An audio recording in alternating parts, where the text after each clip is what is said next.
Hi guys, welcome to Ravenloft, the fantasy horror game. We're using 2nd edition Dungeons & Dragons. It's kind of old, but it's got some good flair to it, especially with the Ravenloft rules. It makes it such a great experience.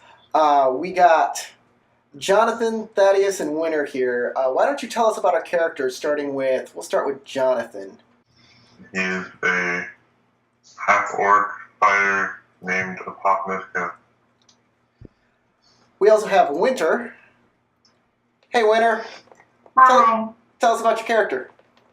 Her name is MacLeod, and she's a halfling, and she's a rogue. And Thaddeus. I have a human cleric named Zebulus Newt. He has an agreement with the god Zagag, who is the god of humor, eccentricity, and a few other things. He's a great god. Sounds wonderful. I actually don't know your god. Let me what's your god's name again? Hold on, let me click on my character. Zebulus Newt. Do you take an actual god? Zaggyg. If I didn't pick a god, I couldn't have a speciality for my Have you cleric. heard of Indra? Zagig? Yeah. Zagig, the god of mirth. AD&D. Oh, there's your little character. AD&D. Let's show everybody your little picture. Yeah, that is from a site called Gaia Online. You can make your own little avatars. So I dressed him up since I had an expensive robe and a quarterstaff. That's where Boxy came from. He's adorable. You're an adorable cleric. We're going to go through the rules as we play. Your main die you're going to be using is a d20, so usually when I ask you to make a roll, it'll be a d20. If it's something different, I'll tell you. The rules do change, and stuff on your character changes when you enter the realm of Ravenloft.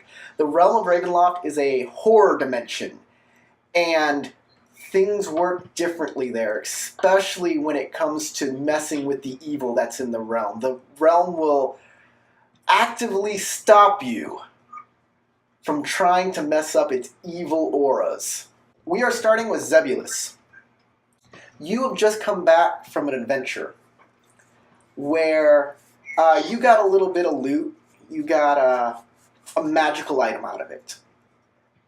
But there was a death. Your friend Robin has been killed. And you have found a temple in which to give her a proper burial. And you've been covering the grave yourself, and a slow fog rolls in. And as you're done, as you finish, you turn around to go back into the temple, and you notice that you're on a beach, a foggy beach. You can feel the spray of the ocean hit your face. It was not there. So I turned around and I'm somewhere else. Amaranth, you have found some choice artifacts, some magic bullet stones that this rich guy is hoarding. In the dead of night, you snuck into his house. You gathered them up, and you snuck out the window. And as you hit the ground, it's soft and squishy, and it feels like sand. And you find yourself on a moonlit beach. In the distance, you see a figure. Taxi. Hey, small halfling person. There's not location I would have personally chosen, but you know, I didn't have any choice. I love the beach at night. It falls the best weather, so I'm not complaining. But there's a strange man on the beach, so I'm not sure how to feel about this. Where will you be when the acid kicks in?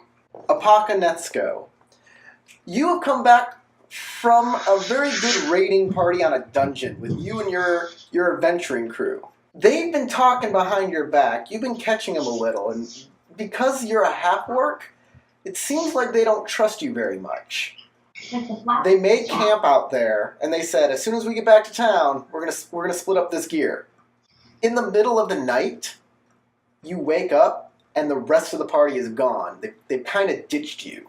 You stand up, you walk around searching for them in the night fog, and you find yourself on a beach. There are two figures in the distance. One's a halfling, one looks like a human in very fine robes. So I would greet them. You just appear in this place and you just, oh, hey guys, you know, this happens to me all the time. Where in the nine hells am I, and who are you? Well, I'm Zebulus Newt. What? No, what? That's my name. I'm a cleric.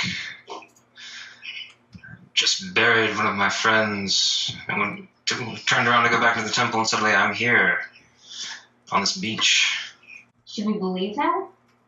You know, how do we know who got us here? Well, my god is Zygag, the god of humor and eccentricity. Us being here could be a joke. I suppose you can play jokes on me, but I'm not quite amused at the moment. This other guy, what does he know about this? Nothing. I just appeared here too. What's your name? Oh, my name is Pothnesco. Apothnesco? He's a half-orc, Yeah. so they don't quite. I'm a good-looking half-orc, though. There you go. Okay, so are we judging him by his appearance, like his oldish friends? His party? Well, he's probably looks well equipped to me. I don't trust either one of you, that's my stance right now. So who are you, lady? Amaran? Pleased to meet you. I guess it's probably not a good idea to tell them that I came here when I was robbing the place, because that's probably not the best way to get them to trust me either. I wouldn't. You might tell us you're a scout or something. I don't know. Yeah, I'm a scout. For the scout regiment. If you're looking around the beach, you'll notice on the ground, in the sand, there's a set of footprints. And they don't belong to any of you three. Jesus is carrying us, right?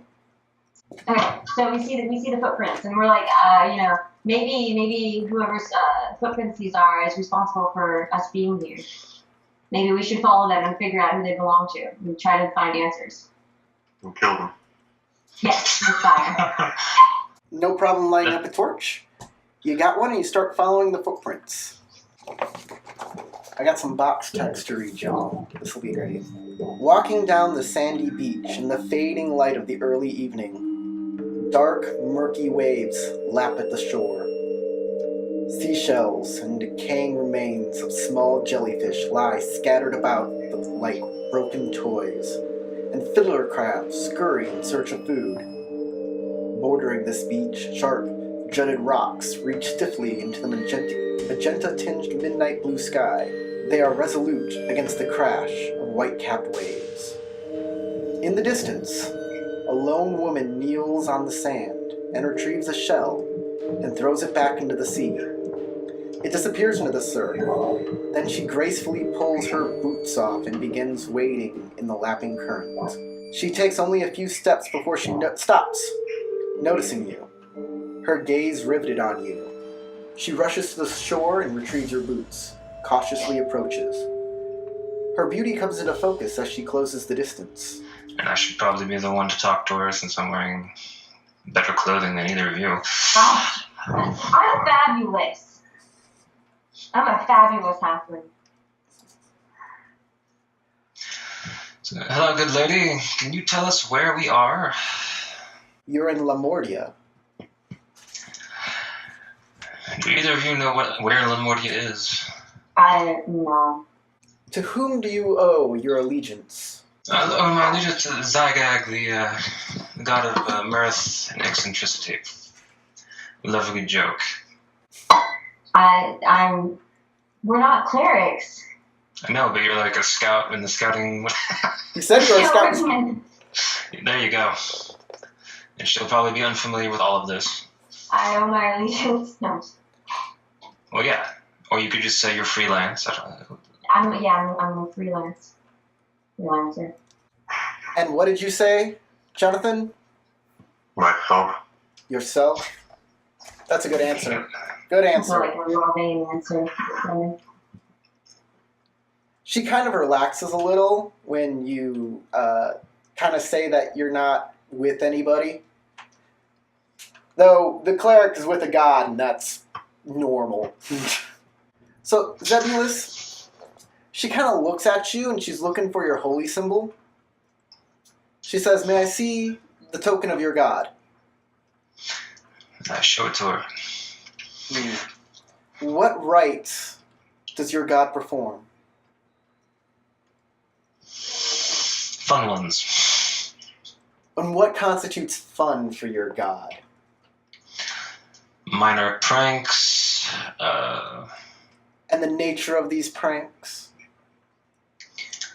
I mean, inconvenience. Nothing too dangerous because then it wouldn't be funny. I see.